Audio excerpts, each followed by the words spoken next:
कितना रैंक है आपका जी? जिला में रैंक 1 है, स्टेट में टॉप 10 में है। काहे का पटना दिल्ली कोटा, जब बेतिया में इतना बड़ा कोचिंग संस्थान है और जिसके बच्चे हर साल इतिहास रच रहे हैं। आज देखिए हमारे साथ जो बच्चे खड़े हैं, आज इन्होंने बिहार में टॉप 10 में अपना रैंकिंग लाया हुआ है और यहाँ के इस शिक्षण संस्थान के 200 से अधिक बच्चे 400 से अधिक मार्क्स लाए हैं। क्या नाम है आपका? चंदेश्वर कुमार। आपके कोचिंग का क्या नाम है? Apex tutorial. कहाँ घर है आपका? रामपुर मिशन। रामपुर मिशन जी।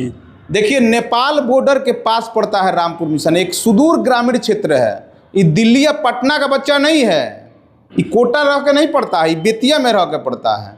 अब बेतिया में इतना बढ़िया पढ़ाई है कि बच्चे टॉप 10 में आ रहे हैं और वो भी बिहार में। सोचिए 6 लाख बच्चे पढ़ रहे थे और 6 लाख बच्चों ने इस बार साइंस के लिए एग्जामिनेशन दिया हुआ था, है ना जी? 6 लाख बच्चे ने। जी जी बिल्कुल बिल्कुल जी 6 लाख बच्चों में से ये टॉप 10 में है। जरा सोचिए कि यहाँ किस लेवल की पढ़ाई होती है। हम तो दंग हो गए हैं कि कई साल से लगातार इस कोचिंग संस्थान के बच्चे जो है हमेशा टॉप 10 में रह रहे हैं और 400 से अधिक मार्क्स लाने वाले बच्चों की संख्या 200 से अधिक है। क्या सर? जी बिल्कुल। क्या नाम है सर आपका? जी कुंदन कुमार। कोचिंग संस्थान के ऑनर कौन हैं? जी हमारे डायरेक्टर निर्देशक महोदय हेमंत कुमार राय हैं। जी हेमंत कुमार जी को हम तहे दिल से धन्यवाद देना चाहेंगे कि ऐसे कोचिंग संस्थान वो चला रहे हैं। इस सुदूर क्षेत्र में भी अच्छी शिक्षा बच्चों को मिल रही है। अब तो पहले जैसा रूबी राय वाला हिसाब तो है नहीं नहीं कि टॉपर घोटाला हो जाता है। अब तो बड़ा वेरिफिकेशन होता है। आप लोग भी वेरिफिकेशन में गए थे जी? जी। कितना बार हुआ था वेरिफिकेशन आपका? वेरिफिकेशन सब विषय का हुआ था वहाँ पर। सब विषय का? जी। कितना दिन पहले बुलाया गया था? 20 तारीख को बुलाया गया। सब लिखित उखित में, सब मौखिक वगैरह सब? जी, लिखित मौखिक सब तरह का हुआ। लिखित मौखिक हर तरह का जांच हुआ, उसके बाद ये बच्चा अव्वल आया है। और इस कोचिंग संस्थान की हम मतलब जितनी प्रशंसा करें उतनी कम है। ये सुदूर ग्रामीण क्षेत्र का बच्चा है, नेपाल बॉर्डर के पास। मतलब समझ लीजिए कि वहाँ पहुँचने में भी यहाँ से लगभग 2 घंटे से ज़्यादा समय लगेगा। कितना समय लगता है जी आपको? 3 साढ़े 3 घंटा लगता है। 3.5 घंटा लगता है, हम 2 घंटा सोच रहे थे। और वहाँ का बच्चा आज देखिए आके एक कोचिंग संस्थान के दम पर टॉप 10 में है। और ज़्यादा नंबर कम नहीं है। जो बिहार टॉप किया कितना नंबर है जी? 481। 481 है। इनका कितना है? 471। 471, 10 नंबर का एक डिफरेंट है, ज़्यादा नहीं है। जी जी। आप क्या पढ़ाते हैं? जी हम बायोलॉजी पढ़ाते हैं। बायोलॉजी पढ़ाते जी हैं? जी जी। बच्चा कैसे पढ़ता है? बहुत बढ़िया बहुत बढ़िया। सबसे बड़ी बात है यहाँ पर कि सबसे बड़ी चीज़ है कि यहाँ अनुशासन के साथ जो हम लोग पढ़ाई कराते हैं और साथ में उत्साहवर्धन भी करते हैं।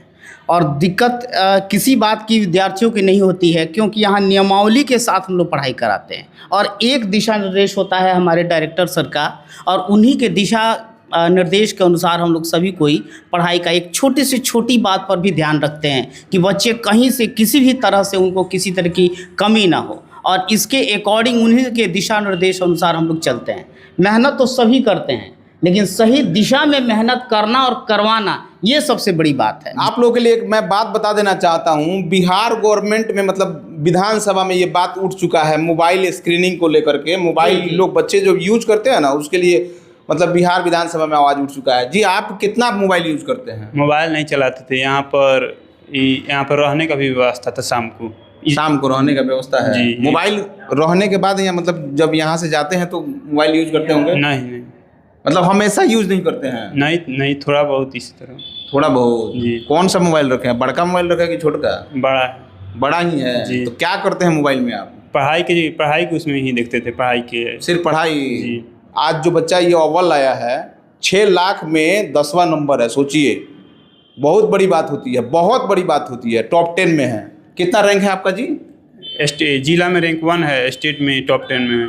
टॉप 10 में है, जिला में है पूरा। मतलब 65 लाख की आबादी है इस जिले की। क्या कहिएगा सर? जी हम तो यही कहेंगे कि हमें इस पर नाज है, क्योंकि इसने अनुशासन के साथ और गुरुजनों के आदर सम्मान के साथ बहुत मेहनत करी है, और आज मेहनत सबको दिख रहा है, पूरे सभी लोग देख पा रहे हैं। तो मैं तो दिल से इसे धन्यवाद ज्ञापन कर रहा हूँ। हम अभी तक नहीं सुने हैं कि पटना में जो बच्चा रह के पढ़ता है वो टॉप किया होगा। जी जी बिल्कुल सही बात है। सबसे बड़ी बात है कि एक बेतिया कोई बहुत बड़ा जगह नहीं है, एक छोटा जगह है, लेकिन फिर भी यहाँ अगर अनुशासन से और दिल से पढ़ाई करे बच्चा तो कहीं जाने की आवश्यकता नहीं है। इसी एपेक्स ट्यूटोरियल से वो टॉप कर सकता है, जो उदाहरण हमारे आपके सामने है। देखिए, इस कोचिंग संस्थान का फीस भी बहुत नॉमिनल है, बहुत कम है, जो आप अफोर्ड कर सकते हैं। आप दिल्ली पटना अफोर्ड नहीं कर सकते हैं, लेकिन यहाँ अफोर्ड कर सकते हैं, यहाँ रह के पढ़ा सकते हैं। आप अपने घर, मतलब यहाँ रख के पढ़ाना है यानी घर पे रह के पढ़ना, बात बराबर है क्या जी? जी, और बच्चों को हम लोग अपने मातृभाषा में भी हम लोग पढ़ाते हैं, ताकि बच्चे कहीं ऐसा नहीं फील नहीं करें कि हम कहीं बाहर पढ़ रहे हैं। जो पढ़ाई बाहर होती है वही पढ़ाई यहाँ होती है। फ़र्क ये है कि अपनापन जैसी पढ़ाई होती है, लगता है जैसे अपने घर में बैठ के हम लोग पढ़ रहे हैं। जो बच्चा लोग वीडियो देख रहा है, चाहे जो भी देख रहा है वीडियो, उसके विषय में क्या कहिएगा आप? यहाँ पर हम लोग पढ़ाई के प्रति एक कदम आगे बढ़ते हैं तो संस्थान हमारे प्रति 4 कदम और आगे सोचते हैं जी कैसे कर सकता है। सप्ताह में 2-3 कम से कम 4-5 भी टेस्ट हो जाता है, उसके लिए प्राइज भी मिलता है प्रत्येक टेस्ट के लिए, और मंथली भी एग्जाम होता है 3-3 महीना पर, उसके लिए साइकिल भी मिलता है। खुल के बताइए, शिक्षण संस्थान के जो भी इन्वायरमेंट है और जो शिक्षकों का पढ़ाने का बिहेवियर है, जो बर्ताव है, जो तौर तरीका है, वो कैसा है? बहुत अच्छा है, सरल भाषा में एकदम पढ़ाया जाता है यहाँ पर।